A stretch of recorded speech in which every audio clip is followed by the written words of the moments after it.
Hi, let me welcome you back again into this channel. If you are doing metric and you are doing mathematics, I believe that you are at the right place. In this channel, we are doing a lot of stuff in mathematics. I believe that if you're having any challenge with mathematics, if you follow this channel, you view the videos, I believe that you will be the expert when you are writing the exact thing that will defeat you in the examination. If you haven't subscribed as yet, please do so, because if you don't do that, you will miss a lot. So far, we have done quite a lot in terms of the functions, particularly the inverse of the function, which is the grade 12 work. So if you're going to watch this video, as in this video, we're going specifically on the inverse of a linear function and the inverse of a quadratic function. We're going to look at those two, and then on the next video we're going to look at the inverse of the exponential function and the inverse of the hyperbolic function. To the inverse of a linear function, I would advise you to follow the videos that we have done. We've done quite an extensive work on the functions where we define what a function is. Just follow those videos. The links will be shown up there, where we discuss the function, and we discuss the domain and the range of the function. More specifically, we have a video where we discussed the inverse of a function in general. So if you want to understand more of what we're going to be doing in this session, so it will be very advisable to watch those videos, more especially the one where we're discussing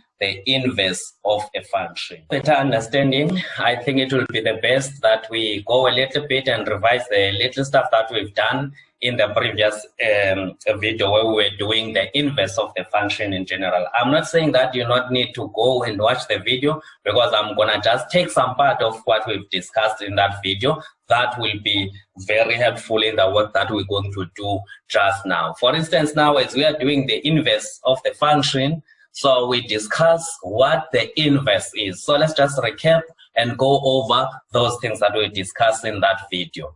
So the first thing we said, suppose we have a function f of x which map x input values into y, which is an output value. Now for the inverse, what is it that we're looking for? What is the inverse of the function? We said that the inverse would be the rule that maps y into x. Remember, in the original function, we take in x as our input value is x, and then at the end we get y. But for the inverse, we're looking for the rule, or for the function where we can put y and then we get out as the output, x become the output. So that's what we were doing in the inverse and in the video there. So we said that we can illustrate this algebraically in the following manner. So this is the relationship between the inverse and its function. For instance, if you're having f of x equals to y, then the inverse of the function, it takes in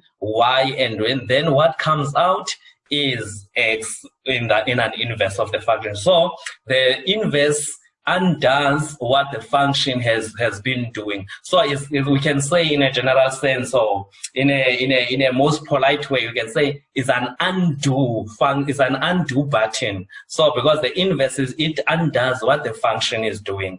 The other thing that we highlighted, which is most important, is that the range of the function becomes the domain of the inverse. So the inverse, the range, the domain of the function becomes the range of the inverse, or vice versa. So you need to be careful, learners, of that, because that is very important as well. The other thing that we discuss, obtaining the inverse of a function. How do we obtain the inverse of a function? We're looking specifically for the natural way, or the rule of coming from the function to the inverse. What happens exactly? What we've realized, we go after our investigative example, we realize this rule here. If now you want to have or to find the equation for the inverse of a function, this is what you have. This is what you do. If you have your equation as xy, then you swap these two values, and we say we interchange the variables. Secondly, if you want now to find the graph of the inverse of the function, then that's what we do. Then we reflect the graph about the line y equals to x. Then the image that you get will ultimately be the graph of the inverse of the function. Once you reflect the graph about that line, y equals x. So those are the things that we spoke about in the last video. The other thing that was important there, I gave the recipe for finding the equation of the inverse, and also the recipe for finding the graph of the inverse. If you follow that recipe, then it makes it easier for you to do the two, either the equation of the inverse of the function or the graph of the inverse of the function. Let's just go over that recipe once more. First of all,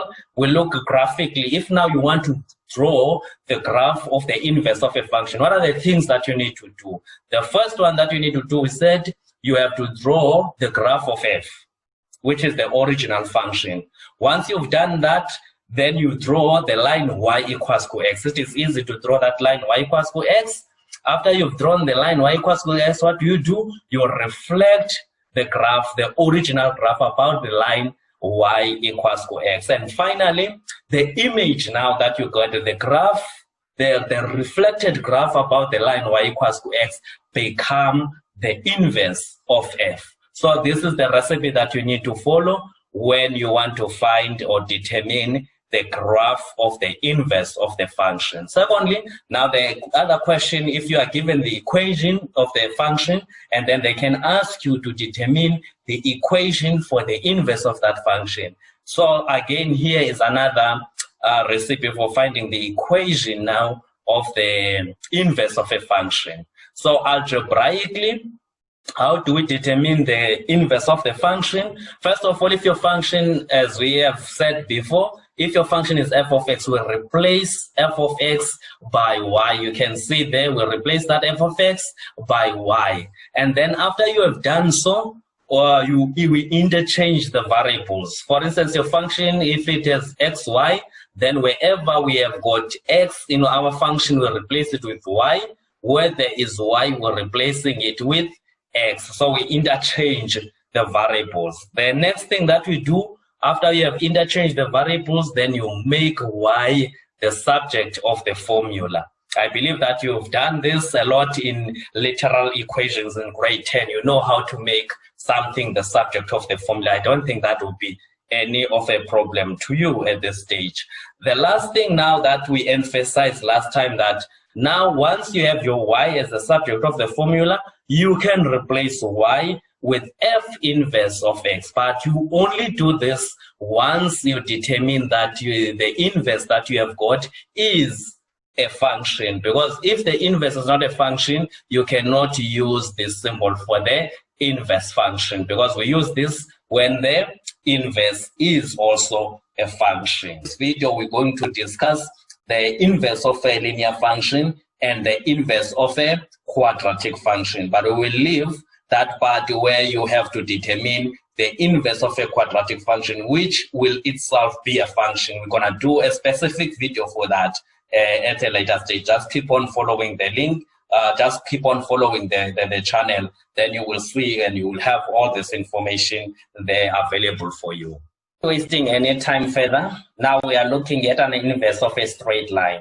So we will look at just this typical example, which is in, if you have followed everything that we have done here, you can be able to apply that information to any straight line that you might be given. Our example goes as follows. Now, let's say you're given this linear function. We cannot, without any doubt that this function is a linear function. Let's say consider the function f of x equals to 3x minus 6. Now, the first thing that we have to do in this example, they say determine the equation of the inverse of f. Right, so here, learners, we have to determine the equation of the inverse of f. Our f is given as f of x equals to 3x minus 6, which is a linear function. Now we know the recipe on how to find or determine the inverse of the equation of the inverse. We know what to do, but there's something that I want to show you quickly so that it can also give a light on the relationship between the function and its inverse. Let's say we take a value of x. Let's say let x equals to 5. and then we are interested to know the value of y. And then if we are doing here f at 5 and we want to see what will be the corresponding y value. So we're having f at 5 is equals to 3 into 5. Where there's an x there, we'll replace it with 5. And then obviously we have got 6. And then this gives us 3 times 5, which is 15 minus 6. And 15 minus 6 is obviously 9. So we have substituted into the function 5, which is the part of the domain. Our domain there was 5. The element of the domain that we have taken is 5. And when we substitute it there in the place of x, and then we got the corresponding y value, which is 9. So our point here is going to be 5 and 9. And remember, learners, now if we need to find the inverse, we want a rule similar to this one, so that when we are substituting 9, we get back 5. So let's see, how do we find this rule? Remember, we had our recipe that we have discussed. Our function is f of x equals to 3x minus 6. What is the recipe saying that we need to do? It says the first thing that we need to do is to replace f of x by y. Let's do that. So we'll end up with y equals to 3x minus 6.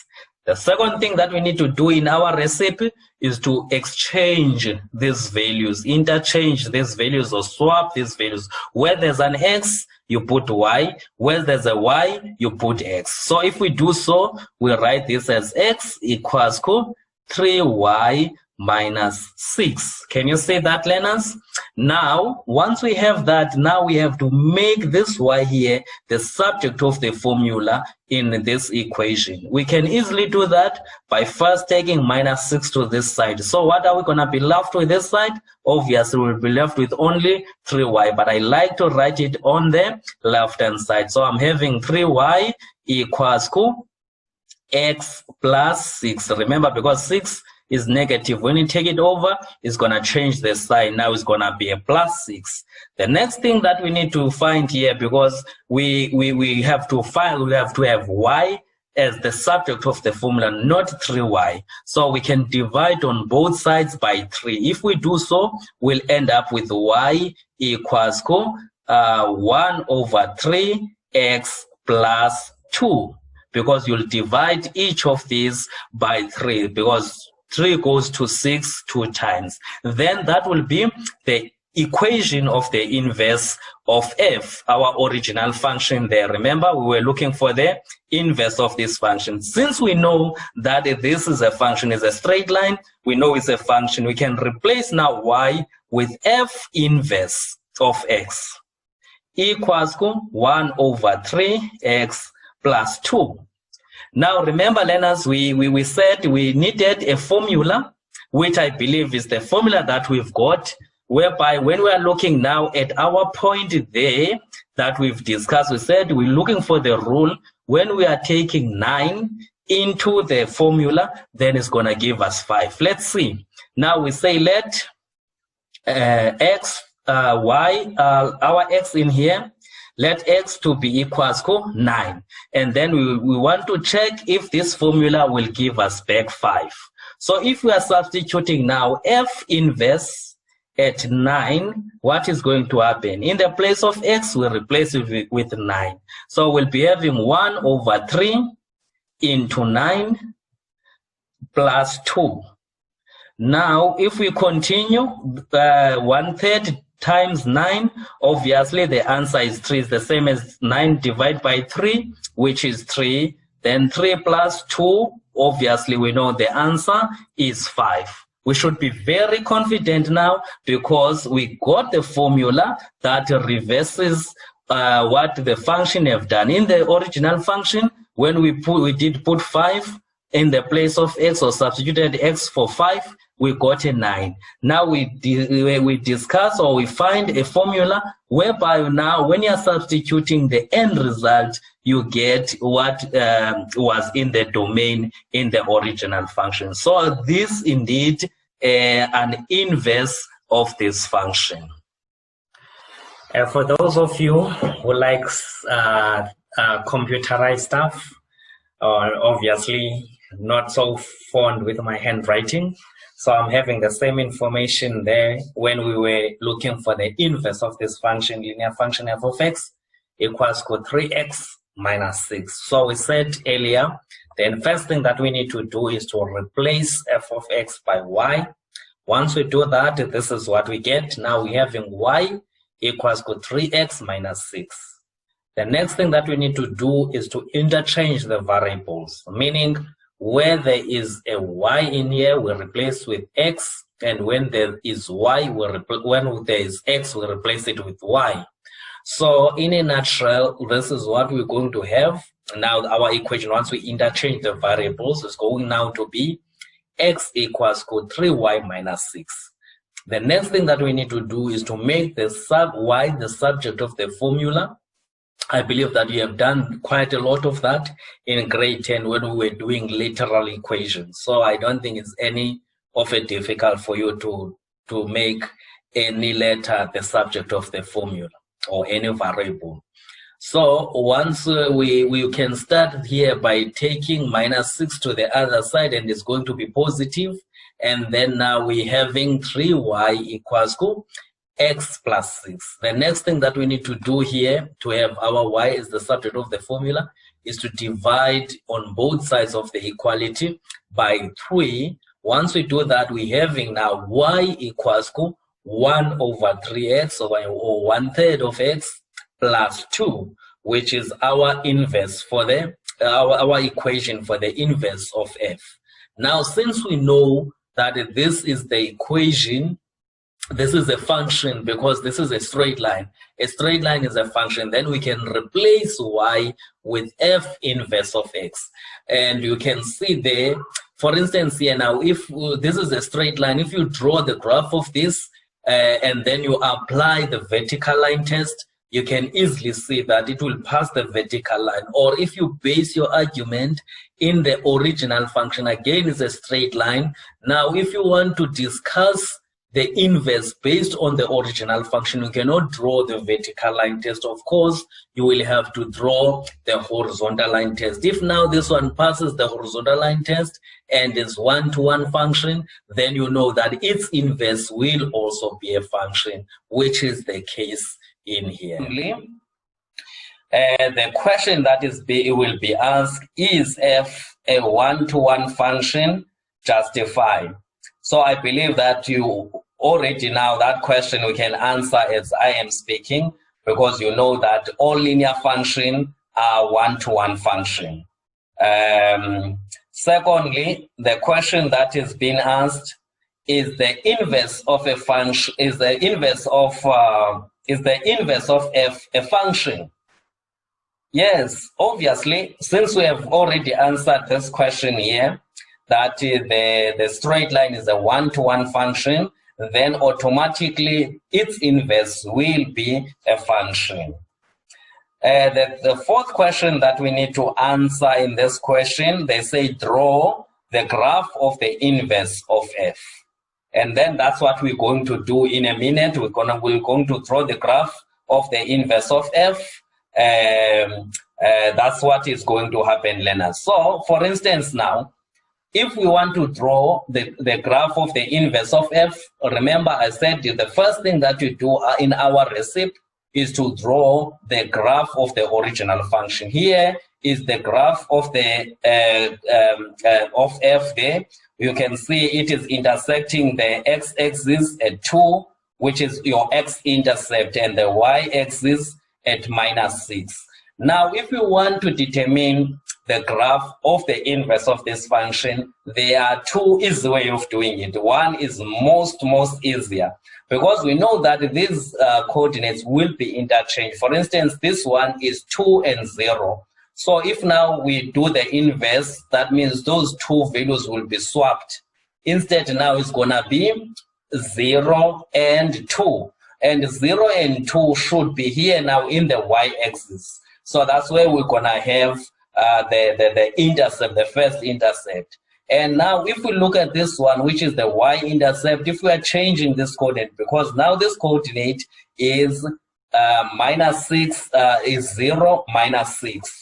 because x here is 0 and y is minus 6. And if we are interchanging it, it's going to be minus 6, 0. Minus 6, 0 is going to be there now. Can you see, learners, what is going to happen? That's what we will be having. So we're having that point there, which is our intercept. We're having A and B as our intercepts. This is an x-intercept. That is a y-intercept. So these 2 points will be on the straight line. So if we just draw a line joining A and B, there is the line. So this line here ultimately is the graph of the inverse of f. Here is our f there. So here is the graph of the inverse.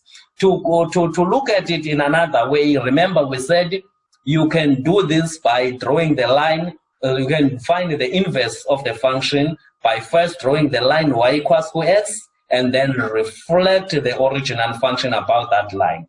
Now, if we draw again the line y equals to x, can you see there? We're having our line y equals to x. Now you can see it easily that this graph here is the image when you are reflecting this one about this line y equals to x. For instance, now if you are folding this paper along this line, you can see this graph this part of the graph from there to there will lie on top of this one from there to there. And this part of the graph there will lie on top of this one. So obviously, this graph here is the reflection of this graph about this line y equals to x. In that sense, we have agreed in the previous video that if you are reflecting about the line y equals to x, the image that you get then becomes the inverse of your function. Now, as excited as we are, let's look at the inverse now of a quadratic function. It's not going to be as easy as the first one, but it's not that difficult. Once you follow everything that I'm going to do today, then you won't find it anyway difficult to find the equation or the graph of the inverse of a quadratic function. Now, here is our example here. Consider the function f of x equals to x squared. I believe that you know that is a parabola or parabolic function or a quadratic function. Now, the questions that we're going to look at is the first one, they say draw the graph of f. So I don't think it is difficult for us to do that. It's something that you've done since grade 10. We can see there, here is the graph of our function f, y equals to x squared. One thing that is not reflecting here, which is very important, learners, you must always indicate that at this point here, where the function meet the x and the y values is the origin. So the coordinates there is 0, 0. So don't forget that. Secondly, what they are asking us here, is this function a one-to-one function or many-to-one function? Remember, learners, to know that, we said, especially if you have a graph, we discussed test, a vertical line test and a horizontal line test. I believe that now, because we do have the graph, we can apply the horizontal line test to see or to determine whether this function is a one-to-one function or many-to-one function. So now if we again going back to our graph, looking at this graph here specifically, then we can easily see that if we are drawing if we go back to our function and then we're having the horizontal line there.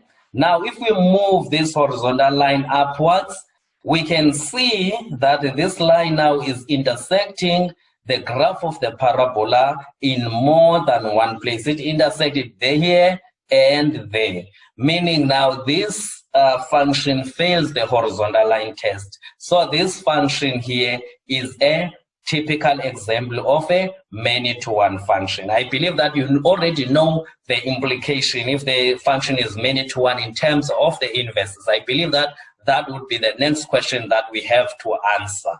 So if we're going back to the questions, now the question that is being asked, obviously, what can you say about about its inverse? Now, the inverse of this function.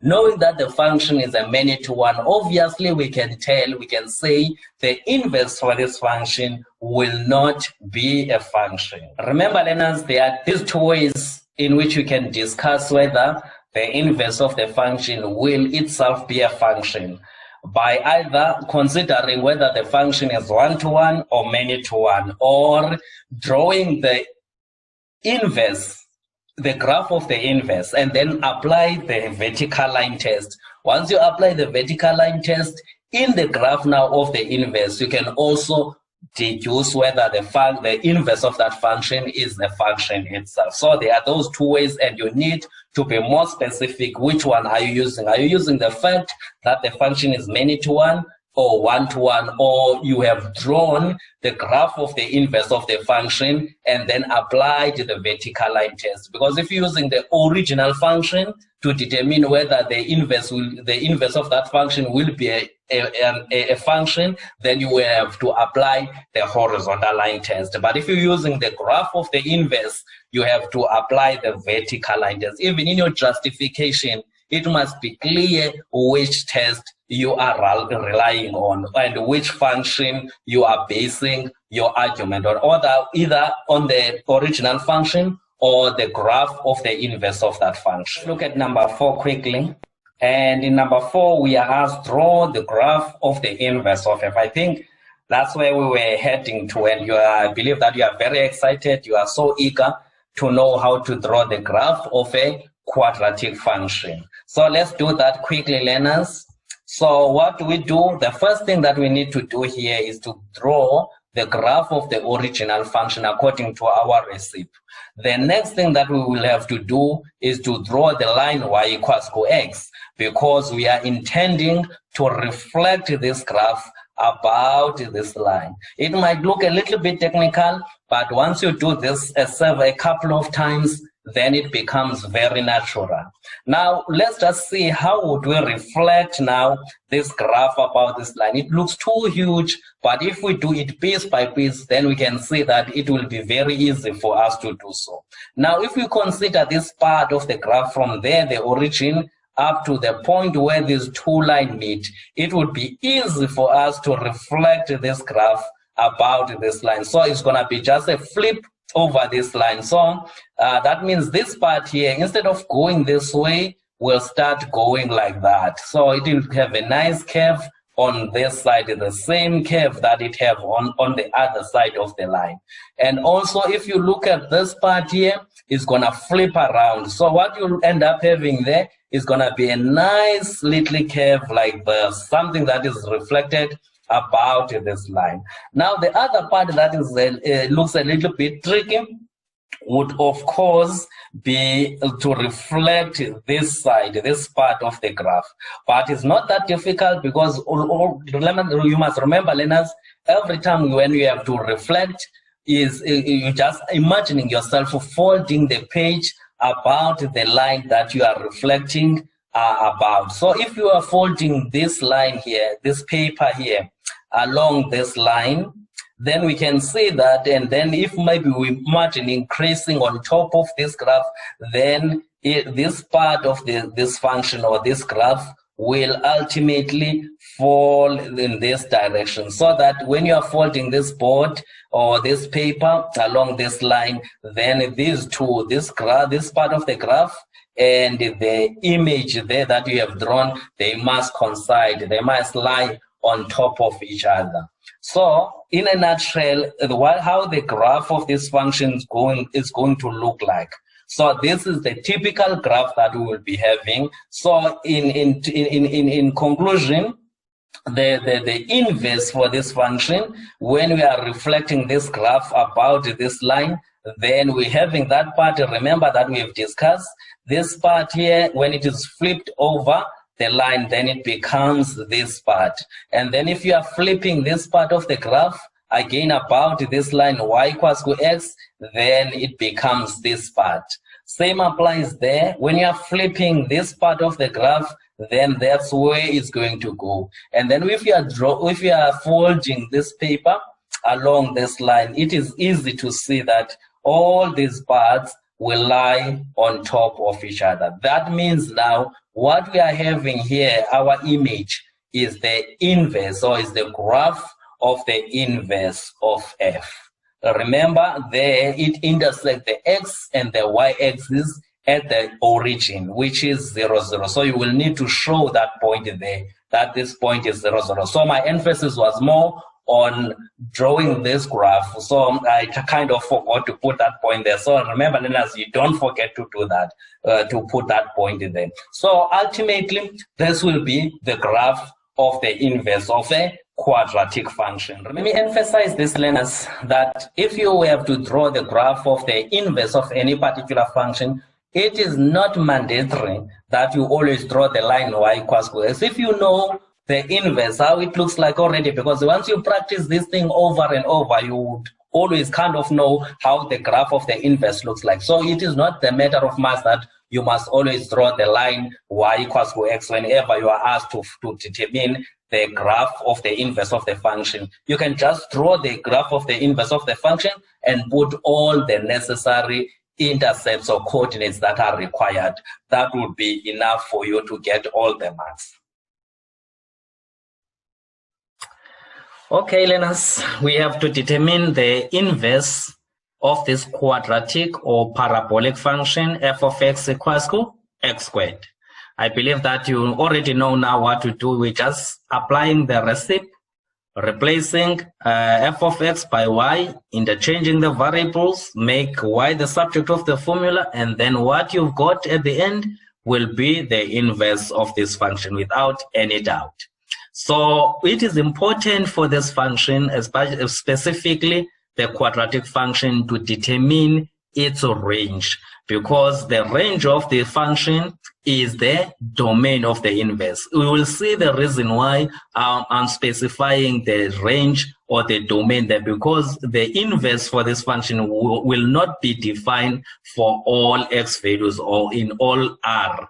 So the range for this function will be y, an element of real numbers, such that y is greater than or equals to 0, because we know that the graph for this function is the one that we've already done, but I don't want to go back to my slide there. So we know the parabolic function where a is positive is opening upwards. And then we can see the y values that it takes only the positive y values. So that will be the range of this function. We just write it there for safety reasons, and then let's go back and do the equation of the inverse of this function. So according to our recipe, we replace f of x by y. So we're having y equals to x squared. Now, once we do that, then we're going to swap these two values or interchange x and y. So we're having y there. We write this one as x equals to y squared.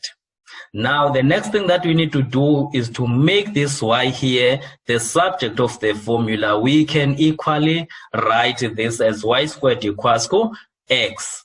Now, we want to get or find or make this y the subject of the formula. The only limitation here is this square. We know that the square and the square root cancels each other, and then we're going to take the square root on both sides. Once we take the square root on both sides, the square root and the square will cancel each other, and then we end up with y equals. Remember, learners, the square roots comes in pairs, plus or minus. So it is very important there that you write that plus or minus, and then square root of x. This one now is the equation for the inverse of our quadratic function. Remember now, this one, since it's a root, is not defined in all real numbers. So that's why this part here becomes handy, because this one is defined for certain numbers of x. So this, since this one was the range of the function, then it will be the domain of the inverse. So we'll just change the y's there to x, and then this one is defined when x is an element of real numbers such that x is greater than or equals to 0. Why are we doing this? We know that this is not defined once x here is negative. Let's say it's -4, is not going to be defined in real numbers. It will be defined in another field called the complex numbers or imaginary numbers, non-real numbers, whatever the case you can call it. So that is very important, learners. So this one that we have now will be the equation for the inverse of our function, our parabolic function. And now we cannot replace again y with f inverse because we know this is not a function. We know that this function here, if we're drawing a horizontal line, it fails the horizontal line test because the horizontal line intersects the graph of this function twice. So that means the inverse won't be a function. Now we know already what kind of an inverse of this function, and as we have done in the other exercise, when we are drawing the graph of the inverse, reflecting it about the line y equals to x, we can do the same thing in here. So if we draw now the graph of the inverse of this function, it will be something like that, intersecting the x-axis at 0, 0. If now you're applying the vertical line test, you can see there on the graph of the inverse, it intersects the graph of the inverse at more than 1 point. So that means the inverse now of f is not a function. Why? It's failing the vertical line test. But that is not what you will say in the test. You will state the vertical line test. Okay, let us again explore this relationship between the inverse and the function and the inverse. Let's take the point now. Let's say we're taking 3 and substitute in our function, in our original function. And then we see the y that we get so that we can substitute that y value into our inverse to see that it's going to give us back an x. In our calculations, we have found that the inverse of f of x equals to x squared is y equals to plus or minus the square root of x. Now let's take a random number. Let's say x equals to 3, and we substitute it into the function, and then we see the y, such that y, when we're substituting it in here, we want to see if it is going to give us the original x. So for any waste of time, let's say x is equals to 3 for argument's sake. Now, if we're doing f at 3, that means we're substituting x by 3, and then 3 squared is a 9, not a 6, learners. So our point here, we get a point 3 and 9 in our function, our original function. But now we want to see the relationship between these because we want to swap these two values. We want to see if the inverse is going to be able to swap these values. How is it going to do it? Because we're looking for some formula where when we are substituting 9 is going to bring us back a 3. So here is the formula that we believe it is the guy that can do this kind of a trick. Let's see. Now we're going to substitute 9 into this function and then see if we're going to get back 3. So we're having here y equals to plus or minus. In the place of x, we replace it with 9. Remember, learners, the square root of 9 is what? It's a 3. Yes, of course. So we're having here y equals to plus or minus 3. We're having two values. So we have got more than what we wanted. We have the 3 that we wanted. We have also an extra one. Why do we have 2 here? If we can go back. Some learners complain to me to say that the videos, it would be better if they are a little bit short so that it may be easy for them to download them.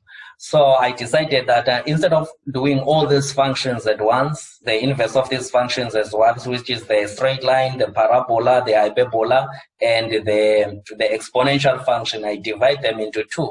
So in this video, we have done the linear and the quadratic. In the next video, we're going to embark on the exponential and hyperbolic function. So we're going to just do those 2 in the next video. So I believe that you have enjoyed watching this video, and now you are able to draw the graph or to find the equation of the inverse of the the equation of the inverse of the function. So with all of that having been done, I think I have just to appreciate you for stopping by and watching this video. If you haven't subscribed as yet, please do so. The learners that you know, so that they can benefit to this, and you can follow me also on my Facebook page, on Twitter, I'm there. And also please make sure that you constantly visit this site to see what we're having and stuff that can assist you for your mathematics and for your examinations.